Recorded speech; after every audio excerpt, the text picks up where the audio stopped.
Nawashukuruni sana. Naomba niwakaribishe kwenye press conference inayoelezea mafanikio ya Wizara ya Katiba na Sheria katika kipindi cha miaka minne cha uongozi wa Mheshimiwa Rais Daktari Samia Suluhu Hassan. Mimi nilioko hapa naitwa Damas Daniel Ndumbaro, waziri mwenye dhamana ya Katiba na Sheria.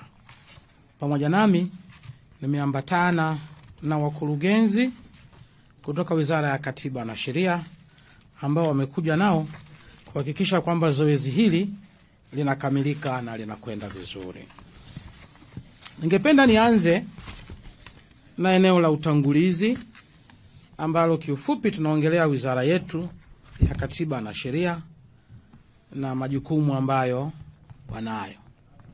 Kwa mjibu wa hati idhini namba 913B kubwa ya mwaka 2023 ambayo ilitolewa tarehe 30 mwezi wa 8 2023, siku ambayo mimi ndio niliteuliwa tena kutoka kwenye wizara hii, imetoa majukumu 15 kwa Wizara ya Katiba na Sheria ambayo kwenye taarifa tutakayowapa hapa mtayaona.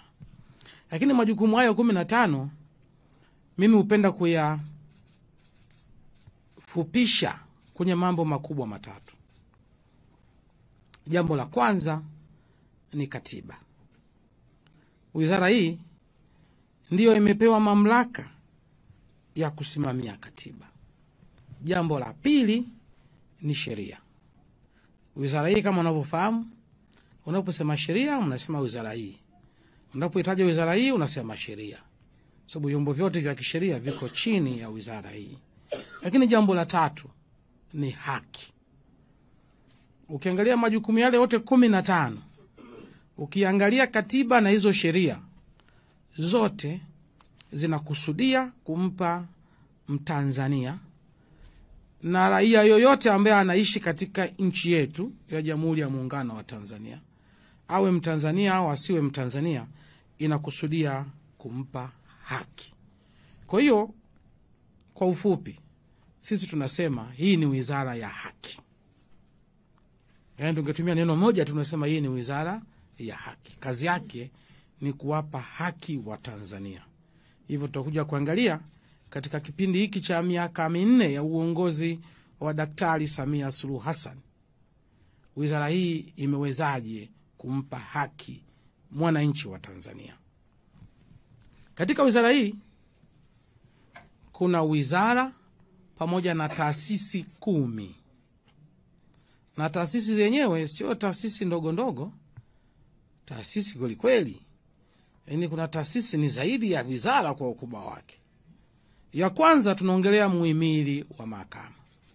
Tunafahamu kwamba tuna muhimili mitatu: bunge, dola na mahakama.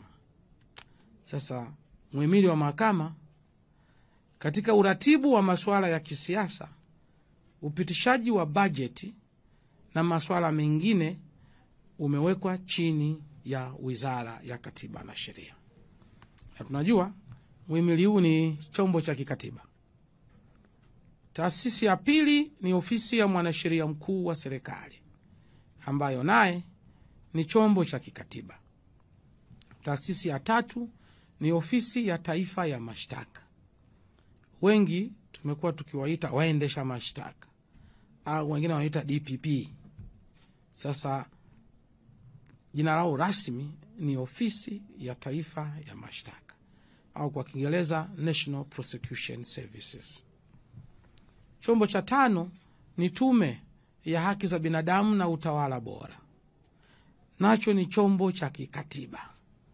Muone vyombo vimejipanga hapa, vyote ni vya kikatiba. Yaani ukitaka kuvifuta hivi au kuvigusa, nenda kagusa katiba. Kwa hiyo sio jambo dogo. Ni taasisi nzito sana. Lakini tuna ofisi ya wakili mkuu wa serikali iliyoanzishwa mwaka 2018. Tuna tume ya kurekebisha sheria Tanzania. Tuna chuo cha Lushoto. Tuna chuo cha sheria au shule ya sheria, wengi wamezoea kuita law school. Kuna RITA lakini last born wa hizi taasisi zote ni ofisi ya mwandishi mkuu wa sheria wa serikali, au kunyuma tumezoea kumjua kama CPD. Naye ameundiwa ofisi yake yenye hadhi ya ofisi hizo. Kwa hiyo utaona katika hizi kuna muhimili mmoja ambao ni mahakama, kuna ofisi zenye mamlaka kama ofisi zipo 4 ambazo nimeshazitaja, kuna vyuo viwili, vyuo vinatoa utaalamu wa sheria ambao huwezi kupata sehemu yoyote ile, na hasa kwenye vyuo binafsi. Chuo cha uongozi wa mahakama Lushoto ni chuo cha mfano barani Afrika. Lakini kuna tume 2, tume ya haki za binadamu na utawala bora na tume ya kurekebisha sheria Tanzania. Lakini tuna wakala kwa maana agency moja ambayo ni RITA. Tukiangazia mafanikio kipindi cha miaka hii 4 cha uongozi wa Mheshimiwa Rais Daktari Samia Suluhu Hassan, tunajionea mafanikio mengi sana. Nikianza kwenye katiba. Hii ndio wizara ambayo inasimamia katiba. Katiba ya Jamhuri ya Muungano wa Tanzania. Huwa napenda kuambia waheshimiwa wenzangu, mawaziri na wabunge, kusimamia katiba si jambo dogo, kwa sababu katiba ndio kila kitu.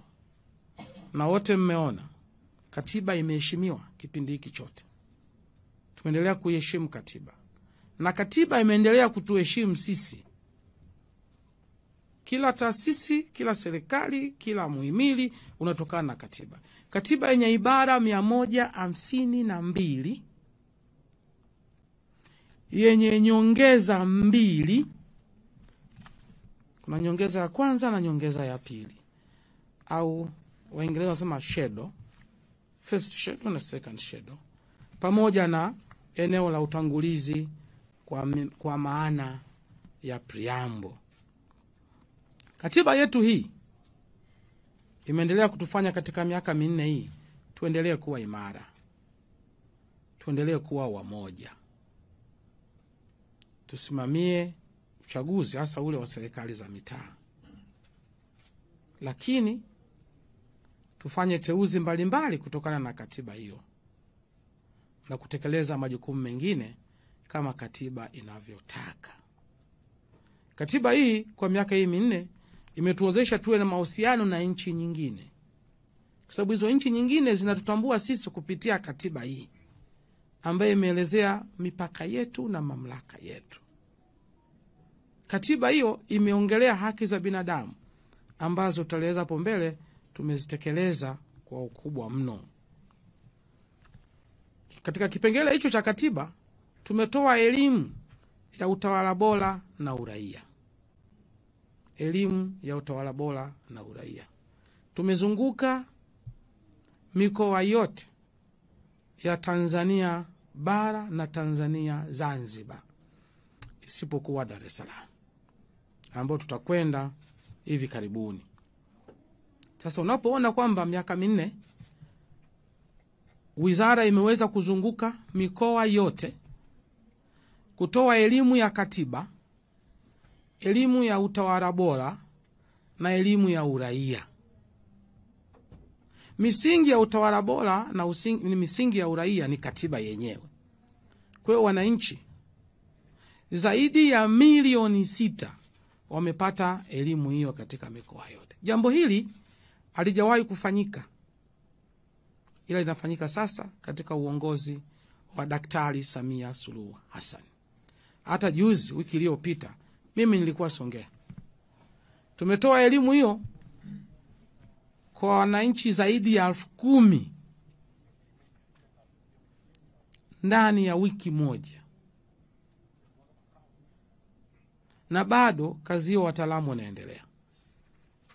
Tunavyoongea sasa, vikosi vyetu viko njiani, vinakwenda kufanya kazi ya kutoa elimu ya katiba, elimu ya utawala bora na elimu ya uraia. Elimu ambayo kila Mtanzania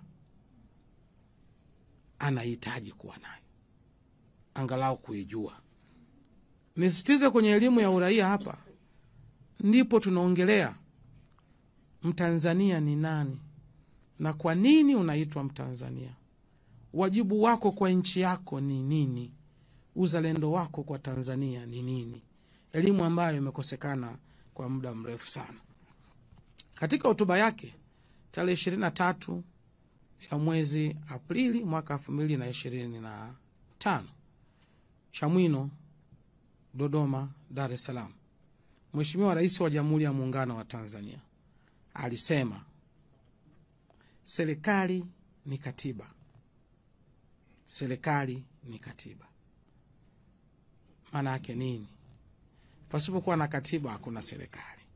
Kwa hiyo kwa miaka hii minne, kwa kuisimamia katiba, tumehakikisha kwamba serikali ipo na inaendelea kuwepo kwa ustawi wa wananchi wake, kama ambavyo ibara ya 8 ya katiba ya Jamhuri ya Muungano wa Tanzania inaelekeza.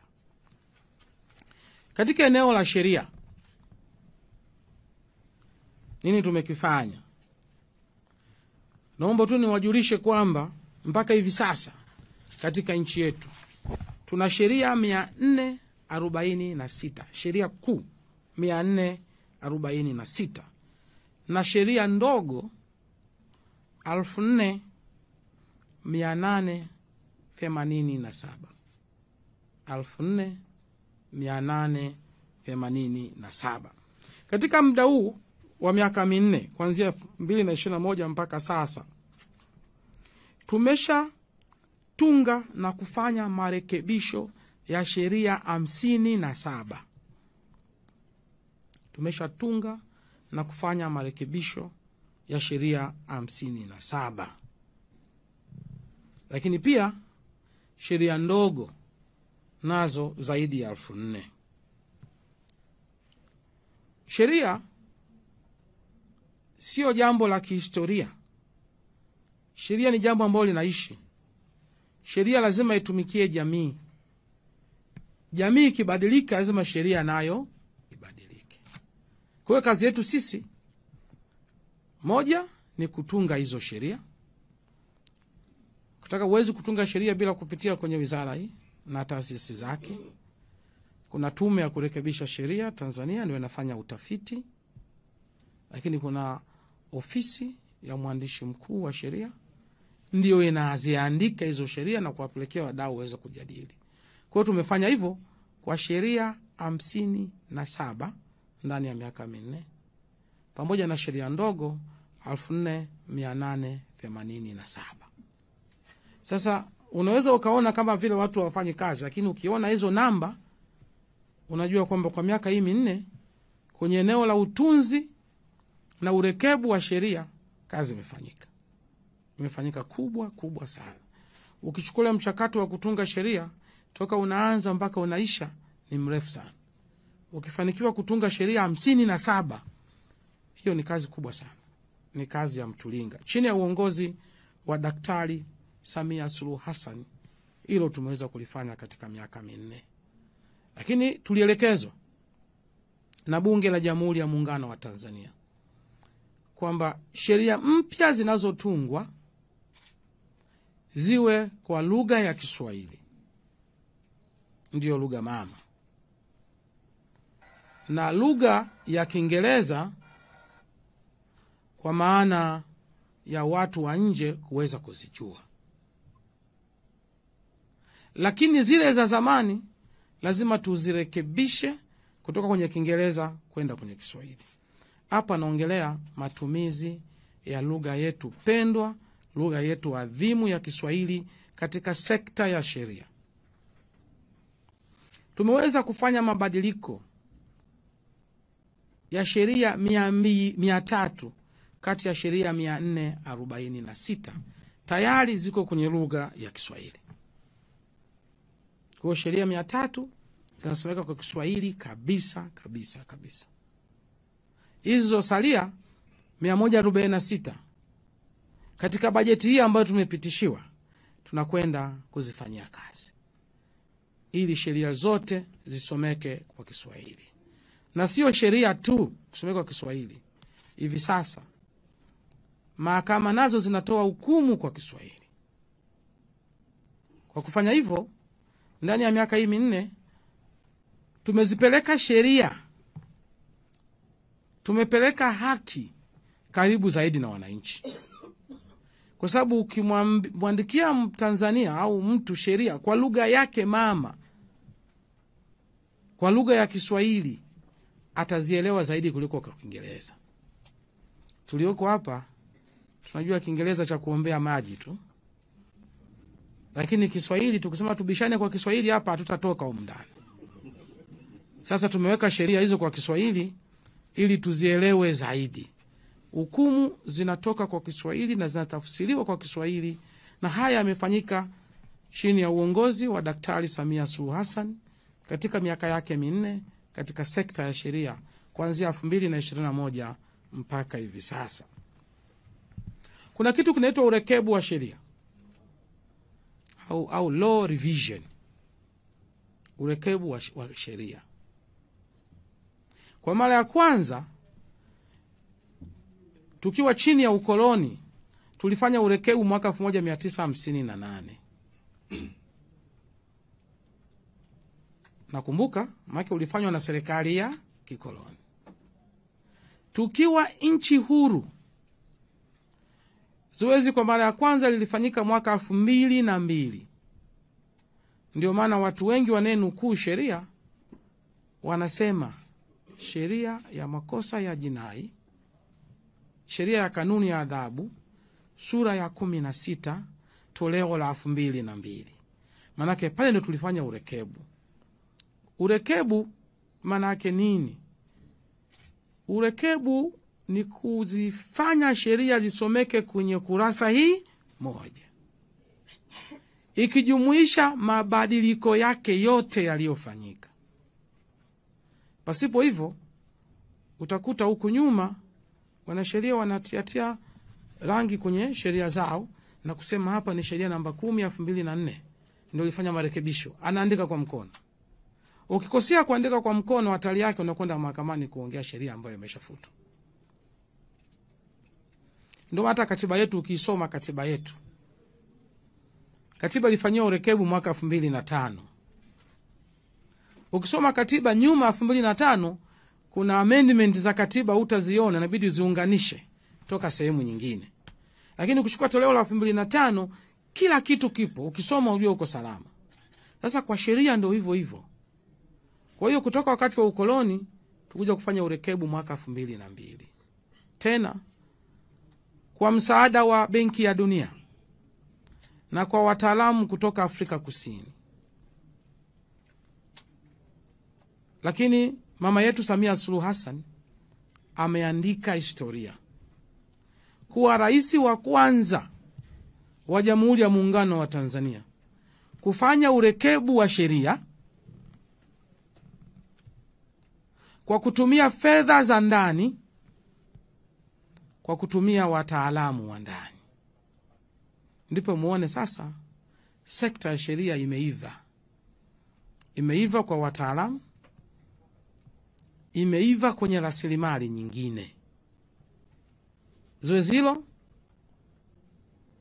lilipata baraka za mwisho kabisa, kwa sababu kwa mjibu wa sheria ile imewataja watu 4 wanaohusika na sheria urekebu.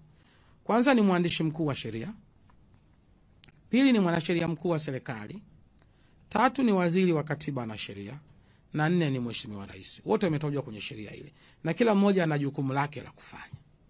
Sasa jukumu la mwisho kabisa ni mheshimiwa rais kutoa tamko kwamba sheria hizi za urekebu ziko sawa, na anasaini. Na anasaini nakala 3 kwa mjibu wa sheria. Nakala ya kwanza anaipa muhimili wa bunge, nakala ya pili anaipa muhimili wa mahakama, nakala ya 3 anaamua yeye iende wapi. Mara nyingi inakwenda kwa mwanasheria mkuu wa serikali. Kwa tarehe 23 Aprili mwaka huu Chamwino, Dodoma, tulikamilisha zoezi la urekebu. Kwa hiyo sasa hivi tuna sheria kama ambazo zimefanyiwa urekebu mwaka 2003 na zitaanza kutumika rasmi tarehe 1 Julai 2025. Kwa wanasheria ambao wanaijua sheria, na wanajua historia ya sheria, hili ni jambo kubwa zaidi kuwahi kufanywa na rais aliyopo madarakani kwa kutumia fedha za ndani na wataalamu wa ndani, na limefanywa kwa ustadi mkubwa sana sana sana. Kwetu sisi haya ni mafanikio makubwa sana. Kwa hiyo kwa hivi sasa sheria zetu zote zinasomeka kwenye kurasa moja. Kuna zile juzuu nyingi, kwa hiyo ukisoma hakuna marekebisho mengine pale, mpaka kwa tarehe ile kila kitu kimekaa vizuri. Lakini kwenye sheria huku, katika zile sheria 57 ambazo tumezitunga na kufanya mabadiliko, niruhusu niwaambie sheria 2. Sheria ya kwanza ni sheria ya uchaguzi wa rais, wa bunge na madiwani. Sheria namba 1 ya mwaka 2024 ambayo ilitungwa na Bunge la Jamhuri ya Muungano wa Tanzania Februari 2024, na mimi nilipata bahati ya kushiriki kama mbunge na waziri katika mchakato huo. Sheria hii ilikwenda kufuta sheria ya uchaguzi ya taifa ya mwaka 1985. Ilifuta kabisa na kuanzisha, ndani yake kuna mabadiliko mengi sana. Lakini sheria hii na sheria pacha, sheria ya Tume Huru ya Uchaguzi, sheria namba 2 ya mwaka 2024, ambayo kwa mara ya kwanza Tume Huru ya Uchaguzi inakuwa na sheria yake ambayo inaanzishwa kama tume huru. Kwa nini tulifanya hivyo? Tulifanya hivyo kwa sababu ni rahisi kufanya mabadiliko kwenye sheria hiyo kuliko kwenye katiba. Mabadiliko ya katiba yanataka muda mrefu. Lakini tulifanya sheria hizi 2 tukazitunga upya kuwapa Watanzania wanachohitaji. Na hii inatokana na falsafa ya 4R ya Mheshimiwa Rais. Madai mengi hasa ya wanasiasa kutoka pande zote ndani ya CCM chama tawala na vyama vya upinzani yalifanyiwa kazi na yakaingizwa kwenye mabadiliko haya mawili. Waliomba wakurugenzi wasiwe wasimamizi wa uchaguzi. Waliomba wapinzani. Sasa hivi sheria hizi 2 zimetoa hiyo nafasi. Waliomba mtu asipite bila kupingwa. Sheria hizi 2 zimetoa hiyo kitu. Zimeruhusu sasa hakuna kupita bila kupingwa. Waliomba viongozi wa vyama na hasa wa Chama cha Mapinduzi wasisimamie uchaguzi. Sheria hizi zimesema ukiwa mwanachama wa chama chochote au kiongozi au uliacha uongozi miaka 5 iliyopita, uruhusiwi kusimamia uchaguzi. Waliomba wasimamizi wa uchaguzi wapatikane on merit. Sasa hivi nafasi hizo zinatangazwa. Watu wanaomba watafanyiwa usaili. Watakayepita majina yao watatangazwa kwenye gazeti la serikali, ili kama kuna mtu anapingamizi aseme mmempitisha Damas kusimamia uchaguzi. Mbona huyu ni mwanachama wa CCM, tena mbunge, tena waziri? Waliomba wafungwa wapige kura, imepatikana hiyo. Waliomba uteuzi wa mwenyekiti, makamu mwenyekiti, wajumbe na mkurugenzi wa Tume Huru ya Uchaguzi yapite kwenye mchakato. Imeundwa kamati ya usaili inayoongozwa na Jaji Mkuu wa Tanzania, Jaji Mkuu wa Zanzibar, mwenyekiti wa Tume ya Haki za Binadamu na Utawala Bora, makamu mwenyekiti wa Tume za Haki za Binadamu na Utawala Bora, pamoja na mjumbe mwingine mmoja. Hao ndio watawafanyia interview sasa. Wewe unataka kuwa mwenyekiti wa tume, unapeleka maombi, unapita kwenye chekecho pale. Watachuja majina 3 ndio watapeleka sasa kwenye uteuzi wa mwisho. Nimesema katika zile sheria 57 zilizofanyia marekebisho, hebu ziangalieni hizi 2. Sheria namba 1 2024 na sheria namba 2 2024. Na tuwajuze wa Tanzania kwamba mabadiliko ni makubwa mno. Na niseme tu, Katika mchakato wa kutunga sheria na mabadiliko, mara zote haupati unachokitaka. Inategemeana na bunge limeamua nini. Mara ngapi serikali imepelekwa misaada kule imegonga mwamba? Mara nyingi tu. Sheria ya bima ya afya mnafahamu, wabunge walikataa zaidi ya mara 4. Makaja kupita baadaye baada ya marekebisho mengi. Kwa hiyo mwenye kauli ya mwisho ya mabadiliko haya ni bunge. Serikali ilipeleka mapendekezo yote ya wapinzani, bunge likaamua haya ndio yapite. Na ni makubwa mno. Kwa tunaposema hakuna mabadiliko kwenye sekta ya sheria za uchaguzi, hapa niwaambie katika sheria 57 hizo 2 za uchaguzi zimetupa nini? Zimetupa uwanja mzuri wa kufanya uchaguzi huru na wa haki. Ile tume ya uchaguzi, tume huru ya uchaguzi, tunaiona sasa kwamba kweli ni tume huru ya uchaguzi. Lakini katika eneo la haki ndio eneo pana zaidi. Nianze kuongelea haki jinai. Mheshimiwa Rais kwa utashi wake, kwa mapenzi yake kwa Watanzania, wananchi wake ambao anawapenda sana. Sisi ambao tuko naye karibu tunajua kwa namna ambavyo Mheshimiwa Rais Dr. Samia Suluhu Hassan anawapenda wananchi wake. Anavyopambana kuwaletea maendeleo, kuwaletea haki. Aliunda tume ya haki jinai chini ya mwenyekiti wa Jaji Mkuu mstaafu Mheshimiwa Mohamed Othman Chande. Tume ile ilikamilisha kazi yake na vyombo vya habari mlielezwa. Sasa baada ya kukamilisha ule mzigo wote tuliletewa sisi Wizara ya Katiba na Sheria. Na Mheshimiwa Rais alitupa maelekezo thabiti kabisa. Katika eneo hilo tunafanya mambo mawili. Naanza yale ya muda mrefu, afu nitakuja ya muda mfupi. Eneo la kwanza, tunatunga sera ya haki jinai. Tuliona mambo mengi ambayo tume imependekezwa yanapaswa kuwa mambo ya kisera, ili usimamizi wake uwe na nguzo za kisera.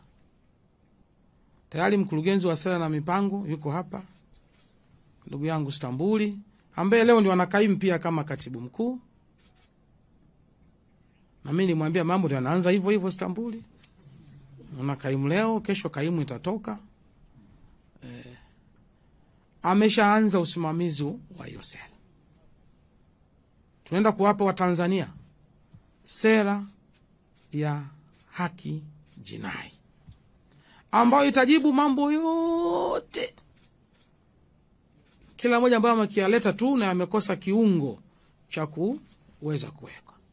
Hiki jambo la pili, tunakwenda kwenye kufanya mabadiliko ya sheria nyingi za jinai. Tayari mswada unachemshwa, wataalamu wameshafanya vikao 4 na kimoja wamenishirikisha na mimi, tulikifanya pale Kibaha kujadili. Inaitwa Criminal Justice Miscellaneous Amendment Bill. Criminal Justice Miscellaneous Amendment Bill itafanya mabadiliko yote. Na leo bungeni nimeulizwa swali kuhusiana na hilo jambo kwenye kipengele kidogo sana cha offenses against morality, makosa ya kujamiiana. Kwa hiyo sasa ni mipango yetu ya muda mrefu. Lakini kwa sasa tumefanya nini? Tumekwenda kuimarisha utendaji ndani ya miaka hii 4 wa vyombo vya utoaji haki, taasisi za utoaji haki na mifumo ya utoaji haki. Sisi Wizara ya Katiba na Sheria tumeanza na Ofisi ya Taifa ya Mashtaka, National Prosecution Services. Tumekwenda kuhakikisha kunakuwa na Ofisi ya Taifa ya Mashtaka katika kila wilaya, kwa sababu moja kati ya changamoto ni kuratibu upelelezi na kumaliza kesi kwa haraka. Sasa kama ofisi ya mashtaka iko mkoani, alafu mtu atoke mkoani asafiri ende wilayani akaendeshe kesi. Mimi natoka mkoa wa Ruvuma, kutoka Songea mjini, makao makuu ya mkoa na ndio kwenye jimbo langu, mpaka wilaya ya Tunduru ni kilomita 267. Mtu aende arudi, haki inacheleweshwa. Sasa tunapeleka ofisi huko. Katika wilaya 139 mpaka sasa tumeshafika wilaya 108. Lakini mwaka 2021, miaka 4 iliyopita, tulifika kwenye wilaya 53 tu. Ndani ya miaka 4 ya Samia Suluhu Hassan tumefika kwenye wilaya 55. Sawa na utendaji wa 103.8. Tunapeleka haki kwa wananchi. Tunapeleka haki jinai karibu zaidi kwa wananchi. Kwa hiyo tunajenga hizo, tunafungua. Hizi wilaya 31 zilizosalia tumeshapitisha fedha yake kwenye bajeti ya mwaka huu. Tunakwenda kuzikamilisha kwa kasi kubwa mno.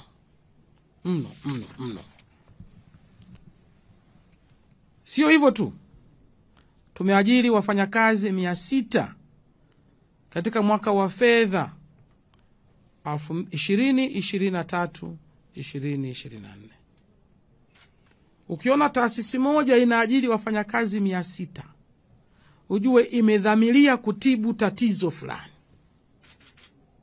Hatutaki ucheleweshaji wa kesi, ndio maelekezo ya Mheshimiwa Rais haya. Kesi ziende kwa haraka, ndio maana tumeajiri hao. Ndio maana sasa hivi hata ukienda wilayani unaona kesi zinakwenda vizuri, zinakwenda haraka. Tunaenda sambamba na maelekezo ya muhimili wa mahakama, ambao unataka katika mahakama ya wilaya, mahakama ya mwanzo kesi ishe miezi 6, ya wilaya mwaka, mahakama kuu miaka 2. Sasa ili uweze kuyafanya hayo, lazima uhakikishe una watendaji kazi. Ndio maana tumeongeza nguvu sana kwenye ofisi hii. Matunda sasa ya jitihada hizi chache tu ambazo nimezisema, yake ziko nyingi. Nimemwambia muda wangu hapa ni mfupi sana. Mlundikano wa wafungwa na maabusu katika magereza umepungua. Sasa hivi ukienda kwenye kila gereza hakuna msongamano tena.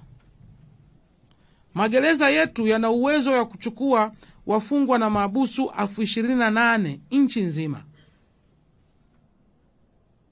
Sasa hivi kuna wafungwa na maabusu 26,000. Maana kuna gepu ya 2,000. Yaani hata sisi hapa wote kama tungekuwa wahalifu, tungeenda bado hatujazi hiyo gepu. Kwa nini? Ni ufanisi wa mfumo wa haki jinai ambao unatokana na taarifa ya tume ile ya haki jinai. Masuala ya kiutawala tumeanza kuyashughulikia. Kwenye haki madai pia Mheshimiwa Rais amefanya makubwa sana ndani ya kipindi chake cha miaka 4. Nimesema kwanza matumizi ya lugha ya Kiswahili ambayo yamemsaidia Mtanzania ambaye anadai haki yake, amedhulumiwa shamba lake, kuweza kuelewa nini kinaendelea mahakamani na yeye kuweza kujieleza kwa lugha yake ya Kiswahili. Lakini pia hukumu kutoka kwa wakati. Kwenye haki jinai hukumu sasa zinatoka kwa wakati kuliko ilivyokuwa huko zamani. Kwa upande wa serikali kwenye haki madai, uanzishwaji wa ofisi ya wakili mkuu wa serikali ambayo kipindi hiki cha miaka 4 imewezeshwa sana. Inashinda kesi nyingi na inaokoa fedha nyingi za walipa kodi, tofauti na ilivyokuwa huko nyuma. Lakini pengine kubwa zaidi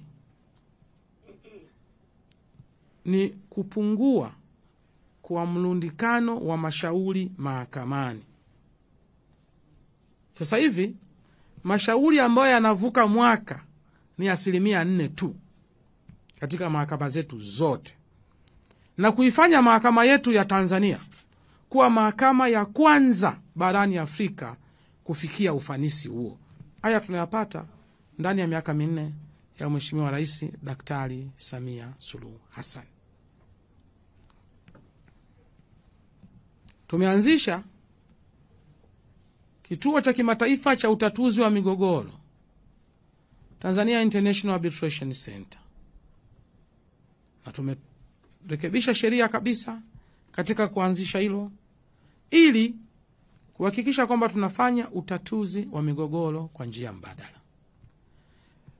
Sambamba na hiyo, tunawasajili wataalamu kutoka kwenye sekta binafsi ambao watafanya shughuli hiyo ya utatuzi wa migogoro kwa njia mbadala. Mpaka sasa ndani ya miaka hii 4 tumesajili wataalamu 498. Wataalamu 498 wenye kupata leseni na ithibati na uwezo wa kufanya utatuzi kwa njia mbadala. Tunapoongelea utatuzi kwa njia mbadala, wataalamu wameugawa katika maeneo mbalimbali. Kwanza ni majadiliano. Kuna watu wana specialize kufanya majadiliano. Lakini pili, wapatanishi. Kazi yao watu wanapata leseni za kufanya upatanishi kwa pande mbili ambazo zinakinzana. 3, usuluhishi. Kwa hiyo kuna watu wanasajiliwa kama wasuluhishi. Na mwisho ni waendesha maridhiano. Kwa hiyo katika haya maeneo 4 haya tumesajili wa Tanzania 498 ili waweze kuhakikisha wanaweza kufanya hiyo kitu, waweze kufanya kazi hiyo vizuri. Lakini katika eneo hili kuhakikisha kwamba wananchi wanapata haki zao, haki madai, tumefanya msaada wa kisheria kwa kutumia sekta mbalimbali za kiserikali na sio za kiserikali, na hili nitaliongelea zaidi hapo baadaye. Katika sekta ya haki tumeongeza sana ajira ili kusiwe na upungufu wa watoa haki, kusiwe na upungufu wa wadau katika sekta ya haki zote. Tukianza na muhimili wa mahakama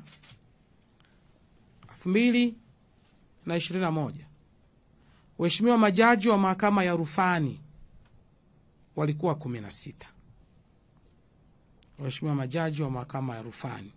Mahakama ya rufani ndio mahakama ya juu kabisa katika mfumo wa kimahakama wa nchi yetu, na ni chombo cha muungano, chombo cha kikatiba. Kusoma ibara 107 kubwa ya katiba yetu unaikuta mahakama ya rufani pale. Na kwa nini ni kubwa? Mabadiliko ya kwanza ya katiba yalikuwa ni kuingiza mahakama ya rufani. Ndio maana ile kutokana na mabadiliko. Mwaka 1979 tuliingiza mahakama ya rufani. Ndio mabadiliko ya kwanza ya katiba yetu. Sasa katika mahakama ya rufani sasa hivi majaji wameongezeka kutoka 16 mpaka 39. Yaani zaidi ya mara mbili. 16 mpaka 39. Ongezeko la 144%. Hiyo ndo kazi ya Samia. Anaposema anawapa haki wa Tanzania, sio maneno tu. Anakwenda kuviangalia vyombo vya utoaji haki na mapungufu yake na kuyatibu. Majaji hawatoshi, chukueni majaji. Mahakama ya rufani ameongeza majaji kutoka 16 mpaka 39. Na unajua unaposema jaji wa mahakama ya rufani ni mtu mkubwa sana. Kila kitu kimeandikwa kwenye katiba juu yake yeye. Lakini kwenye mahakama kuu mwaka 2021 kulikuwa na waheshimiwa majaji wa mahakama kuu 76. Leo tuko hapa 2025, majaji wa mahakama kuu wako 107. Ongezeko la 40.8. ndani ya miaka minne. Katika historia ya nchi yetu hakuna rais amefanya uteuzi wa majaji kwa kasi kubwa na akiwazingatia jinsia kama Dr. Samia Suluhu Hassan ndani ya miaka hii minne. Sasa hiyo ni miaka minne. Je, akifika 30 utakuta hakuna tatizo tena. Mambo yamekaa vizuri. Hajaishia kwa majaji, kwa mahakimu pia. Mahakimu wote wa mahakama hakimu mkazi, mahakama ya wilaya na mahakama ya mwanzo, mwaka 2021 walikuwa mahakimu 1412. 1412. Hivi sasa kuna mahakimu 1426. Nako ameongeza. Na katika sekta nyingine ongezeko ni kubwa sana. Ofisi ya Taifa ya Mashtaka sasa hivi wana wafanyakazi 1070 kutoka wafanyakazi 400 nao waliokuwepo miaka 4 iliyopita. Ofisi ya Wakili Mkuu wa Serikali wana wafanyakazi sasa 255 kutoka wafanyakazi wasiozidi 100 miaka 4 iliyopita. Ofisi ya Mwanasheria Mkuu wa Serikali ina wafanyakazi 214 kutoka wafanyakazi nao wasiozidi 100 miaka 4 iliyopita. Wizara yenyewe ya Katiba na Sheria ilikuwa na wafanyakazi takriban 400 tu. Sasa hivi tuko 416. Hii yote ni kuhakikisha kwamba sekta ya haki haikosi rasilimali watu ambao wanasimamia mfumo mzima wa haki. Ndio matokeo yake sasa mnaona kule magereza idadi inafanya nini? Inashuka. Kwa sababu umeongeza watendakazi ambao wanafanya kazi. Na hiyo ndio kazi ya Daktari Samia Suluhu Hassan ndani ya miaka hii minne. Nikiongelea sasa la msaada wa kisheria. Msaada wa kisheria, mosi, ni swala la kikatiba. Sio tu kama linatoka hewani, hapana. Ni swala la kikatiba. Kwa nini tunasema ni swala la kikatiba? Ibara ya 13, ibara ndogo ya kwanza ya Katiba ya Jamhuri ya Muungano wa Tanzania ya mwaka 1977 inaongelea usawa mbele ya sheria. Yaani tuna tofauti zetu, lakini tukienda mbele ya sheria tuwe sawa. Katika kutekeleza usawa mbele ya sheria, Bunge lilitunga sheria namba 1 ya mwaka 2017, sheria ya utoaji wa msaada wa kisheria, ambaye inasimamiwa na Bi Esther Msambazi. Yeye ndio kazi yake kuisimamia hiyo sheria. Inahimiza mwananchi apewe msaada wa kisheria anapokutana na kadhia za kisheria. Wapo ambao wana uwezo wa kukodi mawakili, wapo ambao hawana uwezo.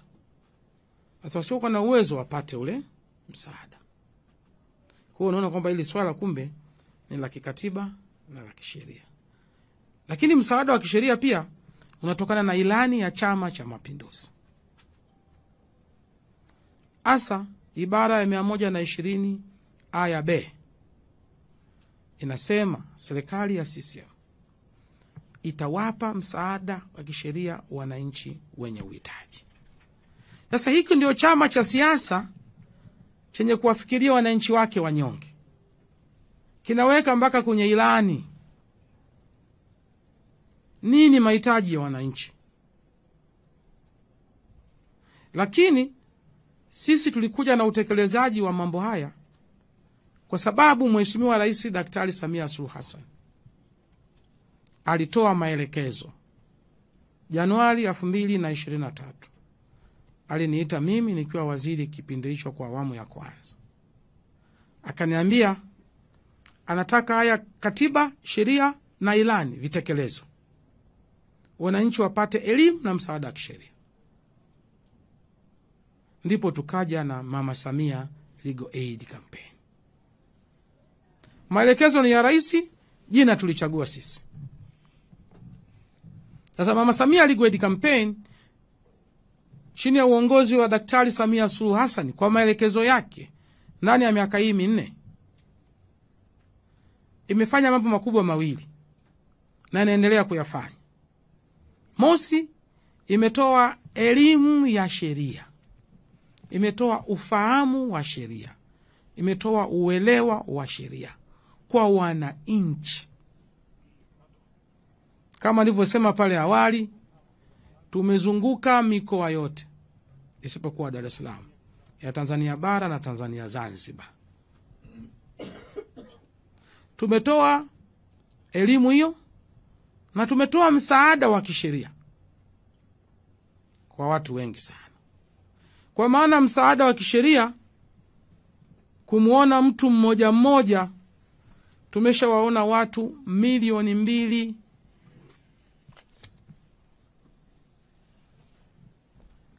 na 600,000. Kwa maana ya elimu, tumetoa elimu kwa watu 43,000,000.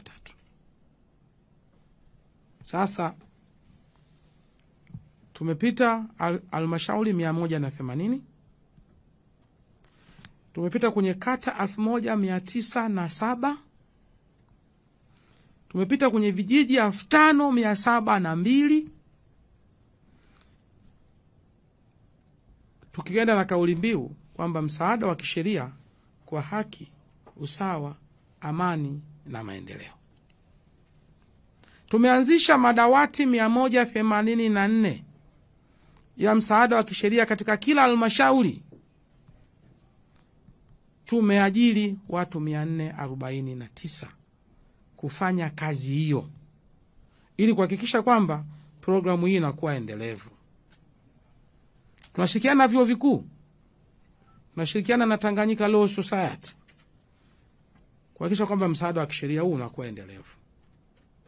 Na tumeongeza sasa usajili wa asasi zinazotoa msaada wa kisheria kutoka 84 mwaka 2001 mpaka 377 mwaka 2005, ili ziende zikasaidie utekelezaji wa Mama Samia Legal Aid Campaign. Tumetoa mafunzo kwa paralegal, wasaidizi wa kisheria. Mwaka 2021 walikuwa 617, lakini 2025 wako 2205. Tumeimarisha miundombinu ya utoaji haki mahakamani. Mnajua tumejenga majengo ya vituo jumuishi vya haki 6 vinavyofanya kazi, 9 vinaendelea kujengwa sasa. Maana yake ifikapo Juni mwaka huu tunapaswa kuwa na vituo 15 jumuishi vya utoaji haki nchi nzima, ambapo kunakuwa na mahakama ya rufani, mahakama kuu, mahakama ya hakimu mkazi, mahakama ya wilaya na mahakama ya mwanzo, ikijumuisha wadau wote, mawakili, waendesha mashtaka, ustawi wa jamii, sehemu za watoto, kila kitu. Hizo zinaenda kuwa 15 ikifika Juni mwaka huu. Na hiyo kazi ni ya Daktari Samia Suluhu Hassan. Tumejenga mahakama za wilaya 14. Tumejenga mahakama za mwanzo 98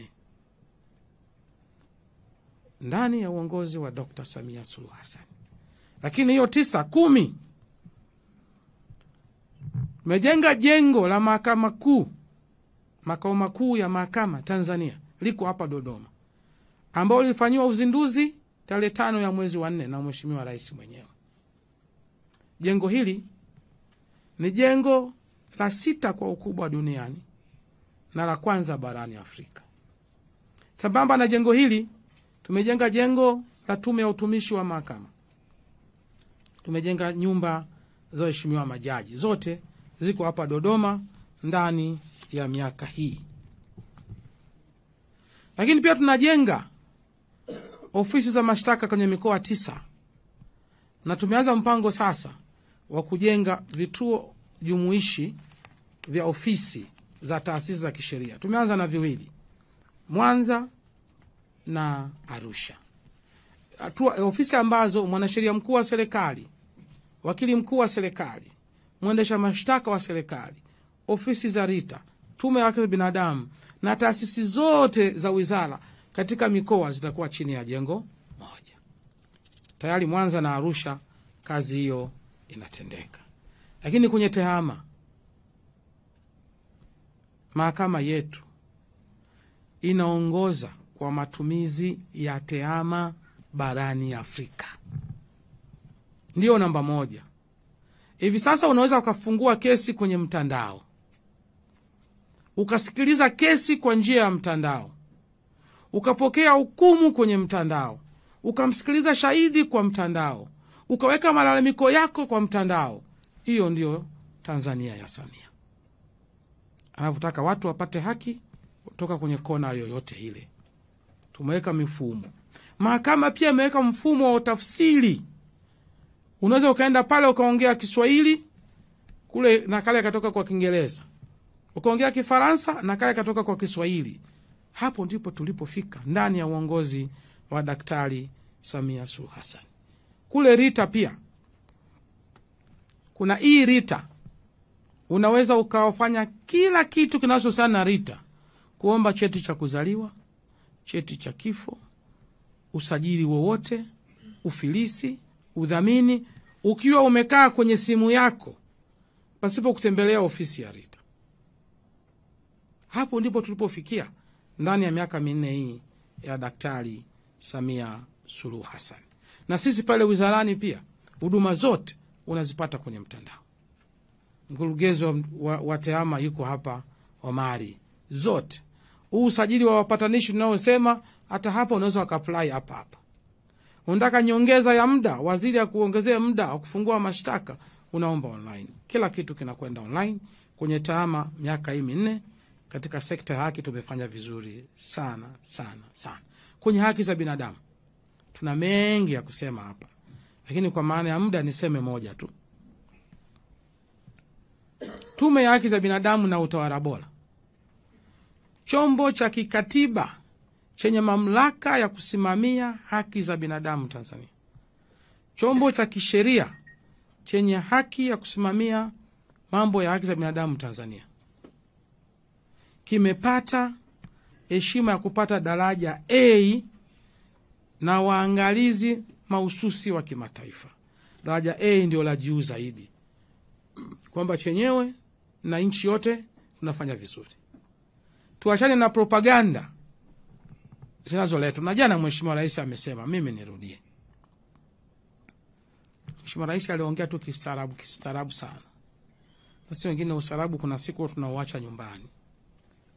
Kuna ndugu zetu wa Kenya walikuja wakazuiwa pale airport. Wanasema wamekuja kwenye kesi ya Tundu Lissu, kusimamia haki za binadamu za Tundu Lissu.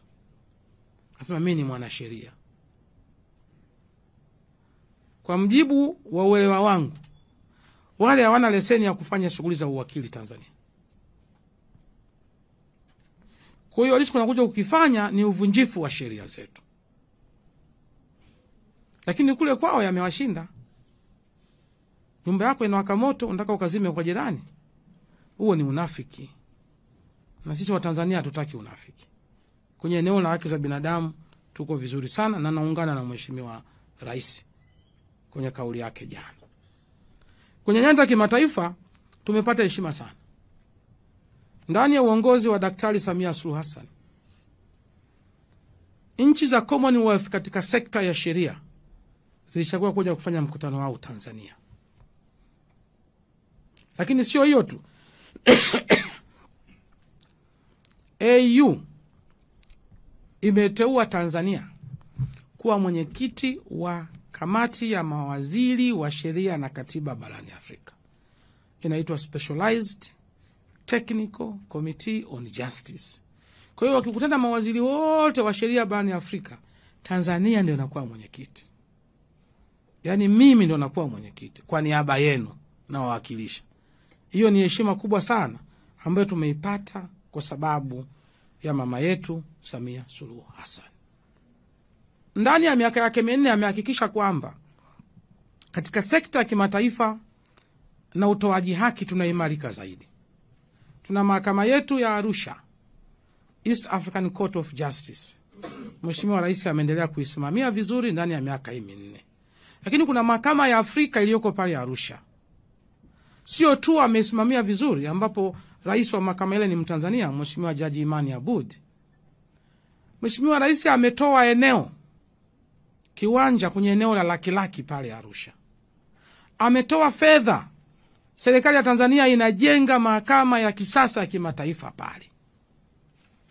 Haya anayafanya Samia ndani ya miaka yake 4. Lakini sio hiyo tu.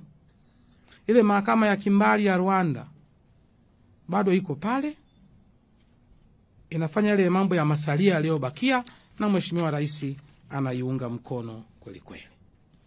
Nawashukuruni sana kwa kunisikiliza. Naamini wote tumeona kazi ya Daktari Samia Suluhu Hassan ndani ya miaka yake 4. Tuko tayari kumuunga mkono, atuletee maendeleo na haki katika sekta hii. Asanteni sana. Asante sana Mheshimiwa Dr. Damas Ndumbaro, Waziri wa Haki.